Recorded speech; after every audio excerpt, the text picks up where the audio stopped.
So now, mag-i-install tayo ng Windows Server 2000 sa Oracle VirtualBox. Mag-new lang tayo din Windows Server 1000. Then, lagay natin yung ISO niya. Then, finish.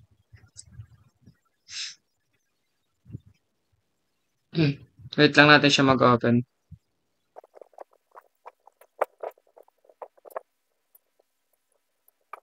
Then, press lang natin yung letter C. Then, wait natin.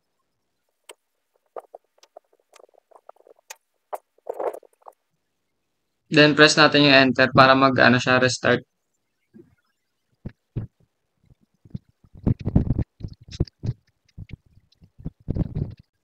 Then, wait lang natin ito matapos yung installing devices.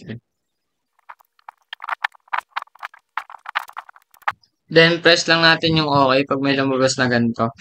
Then, maglagay tayo ng product key niya. Ito.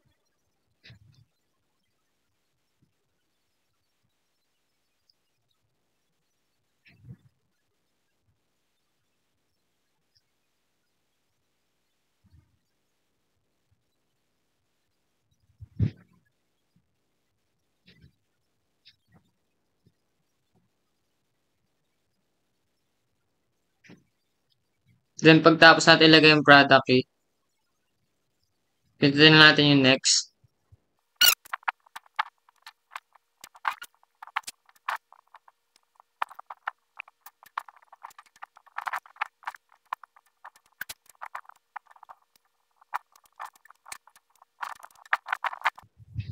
Then, yan, meron na tayong Windows Server 2000 sa Oracle.